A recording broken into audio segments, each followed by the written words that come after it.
Hey everyone, welcome and welcome back to a very another informative video. आज के video basically उन juniors के लिए है जिन्होंने 11th स्टैंडर्ड में इकोनॉमिक्स एज अ सब्जेक्ट लिया है. आज की वीडियो में मैं बहुत सारी ट्रिक्स बताऊंगी, टिप्स दूंगी एंड इकोनॉमिक्स को 11th स्टैंडर्ड में कैसे पढ़ना है ताकि आप बहुत अच्छा स्कोर कर सको एंड बहुत कुछ इकोनॉमिक्स के बारे में बताऊंगी. Let's get started. सबसे पहली बात, 11th स्टैंडर्ड का जो इकोनॉमिक्स होता है वो दो बुक्स या दो पार्ट्स में डिवाइडेड होता है. पहला micro economics and the second one is statistics. Micro economics and statistics हमारे दो बुक होते हैं जिन्हें हमें पढ़ने होते हैं 11th स्टैंडर्ड में फॉर इकोनॉमिक्स. माइक्रो इकोनॉमिक्स पूरा ही थ्योरेटिकल सब्जेक्ट है. इसमें बहुत सारे थ्योरीज पढ़ने होते हैं, ग्राफ्स पढ़ने होते हैं, बहुत सारे लॉज होते हैं, हम एजम्पशंस लेके पढ़ते हैं and many more. And statistics एक काइंड ऑफ मैथ्स बोल सकते हो क्योंकि यहाँ पे आपको कैलकुलेशंस करने होते हैं. थ्योरी रहता है, थोड़ा बहुत रहता है, लाइक चैप्टर से रिलेटेड कुछ बातें बताई जाएंगी, लेकिन मेनली जो रहता है वो न्यूमेरिकल्स रहता है. फॉर्मूलाज दिए रहते हैं, आपको न्यूमेरिकल्स करने होते हैं एंड ट्रस्ट में ये उतना ज़्यादा हार्ड नहीं होता है. बस एक दो फार्मूलाज आपको अच्छे से याद होना चाहिए, कहाँ पे कौन सा एप्लीकेबल है आपको ये समझना चाहिए एंड फिर ये बहुत ही ईजी हो जाता है. ये न्यूमेरिकल्स मैथ्स की तरह कॉम्प्लिकेटेड नहीं होते, ये बहुत ही ईजी से होते हैं. लाइक आपको हल्का फुल्का सोचना पड़ता है या फिर सब कुछ क्वेश्चन में ऑलरेडी दिया रहता है, आपको जस्ट फार्मूला पुट करके उसका आंसर निकालना होता है. मैं दोनों पार्ट्स के बारे में एक करके बताऊंगी विद पॉइंट्स ताकि वीडियो ज़्यादा लंबा ना हो एंड सारे पॉइंट्स बहुत ही यूज़फुल रहेंगे क्योंकि मैं खुद 11th में इकोनॉमिक्स पढ़ चुकी हूँ. मुझे अच्छा खासा एक्सपीरियंस हो चुका है सब्जेक्ट को लेके. स्टार्ट करते हैं माइक्रो इकोनॉमिक्स. माइक्रो इकोनॉमिक्स के लिए सबसे पहला पॉइंट है interlink each and every chapter. Like अगर आप थ्योरी पढ़ रहे हो और अगर आप एक चैप्टर के साथ दूसरे चैप्टर को इंटरलिंक कर पा रहे हो तो ट्रस्ट मी आपके लिए ये थ्योरीज बहुत ही ज़्यादा ईजी हो जाएंगे क्योंकि माइक्रो इकोनॉमिक्स का जो पहला चैप्टर है वो बहुत ही बेसिक सा चैप्टर है. इकोनॉमिक्स क्या है, नहीं है, लिमिटेशंस वगैरह बहुत ही बेसिक सी बातें आपको बताई जाएंगी. Second, third and fourth chapter में आपको जो भी बताया जाएगा वो सब कुछ कंज्यूमर से रिलेटेड होगा. अगर आप इन तीनों चैप्टर्स को बहुत अच्छे से लिंक करके पढ़ पा रहे हो तो आपको सब कुछ अच्छे से समझ में आएगा एंड यूट्यूब्स वगैरह तो है ही समझने के लिए. उसके बाद का जो 5 चैप्टर्स है वो सप्लाई रिलेटेड है या प्रोड्यूसर्स के रिलेटेड है. अगर आप यहाँ पर भी चैप्टर्स को इंटरलिंक कर पाओगे तो आपको सारी बातें अच्छे से समझ में आ जाएंगी. ऑल्सो आप डिमांड में जो चीज़ पढ़ोगे, आप इलास्टिसिटी ऑफ डिमांड में जो चीज़ पढ़ोगे वैसा ही like similar to similar content आपको सप्लाई में भी मिलेगा. आपको सप्लाई में भी इलास्टिसिटी ऑफ सप्लाई पढ़ना है.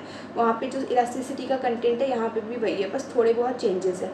अगर आप इंटरलिंक कर पाओगे सारी चीज़ों को तो आप बहुत ईजिली समझ पाओगे. The second point is have a deep understanding about each and every chapters. Like आप किसी भी टॉपिक को यहाँ पे छोड़ना मत, किसी भी कंटेंट को यहाँ पे मत छोड़ना.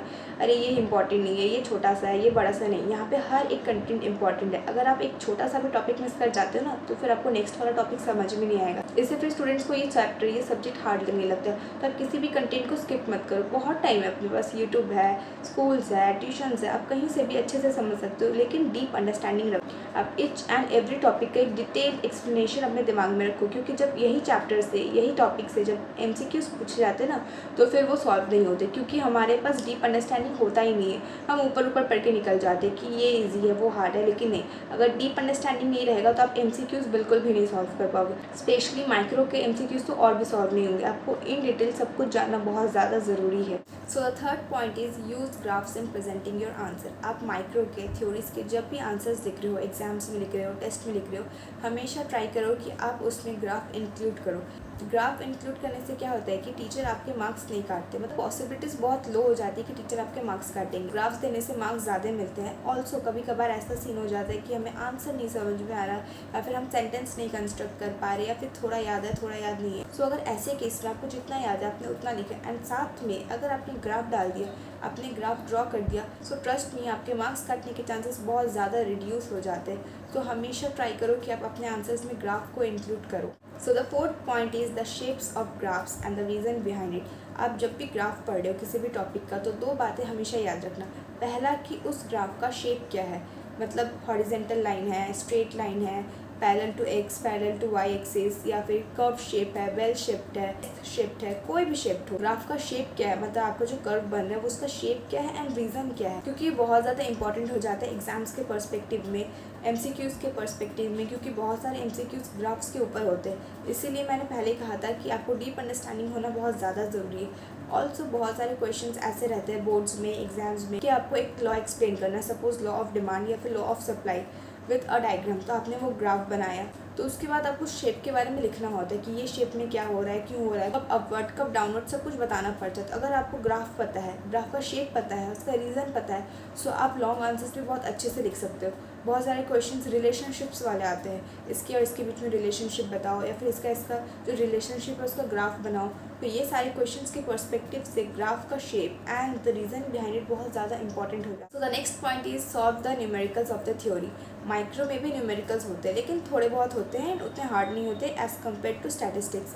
सो आप माइक्रो के भी न्यूमेरिकल्स प्रैक्टिस करो घर पे, क्योंकि वो उतने हार्ड नहीं होते। अगर आप थोड़ा सा प्रैक्टिस करोगे, थोड़ा सा टाइम दोगे, तो वो इजीली आप सॉल्व कर पाओगे। एंड उसके लिए भी आपको डीप अंडरस्टैंडिंग होना बहुत ज़्यादा ज़रूरी है टॉपिक्स का। आपको हर चैप्टर में कॉस्ट का हो गया, रेवेन्यू का हो गया, सप्लाई का हो गया, आपको हर चैप्टर में कुछ ना कुछ थोड़े बहुत न्यूमेरिकल्स दिखे जाएंगे। तो आपको वो सारे न्यूमेरिकल्स भी बहुत अच्छे से प्रैक्टिस करने, क्योंकि वो भी एग्जाम्स में पूछे जाते हैं। Next is never neglect the MCQs। आप जितने भी MCQs हो रहे हैं, बुक से हो रहे हैं या फिर यूट्यूब से या फिर गूगल से, आपको जितने सारे MCQs मिल रहे हैं आप प्रैक्टिस करो।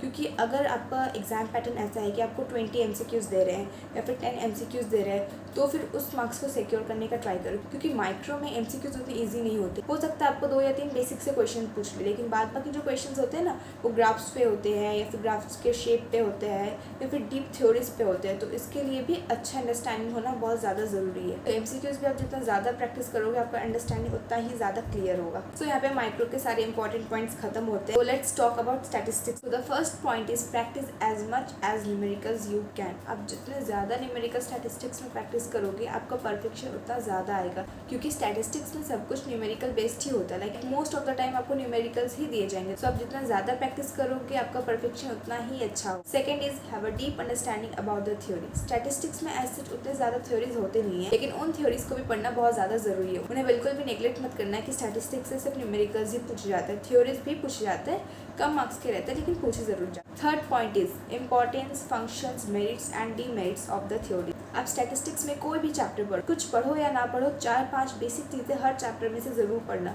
सबसे पहला merits, demerits, advantage, function and limitations. Her chapters के ये 5 चीज़ें अपने कॉपी में तैयार रखना। स्टैटिस्टिक्स के यही 5 क्वेश्चंस होते हैं जो मोस्ट प्रोबेबली एग्जाम्स में पूछे जाते हैं। Next the fourth point is understand the formula. Formula को सिर्फ याद मत कर लेना, अच्छे से फॉर्मूला को थोड़ा समझ लेना। डेरिवेशन करने का कोई ज़रूरत नहीं है, लेकिन फॉर्मूला को अच्छे से समझ लेना, ताकि आप हर टाइप के क्वेश्चंस में ना उसे अप्लाई कर सको। क्योंकि ज़्यादातर क्वेश्चंस डायरेक्ट होते हैं, लाइक आपको क्वेश्चन में सब कुछ दिया होता है, आपको जस्ट फॉर्मूला पुट करके आंसर निकालना होता है।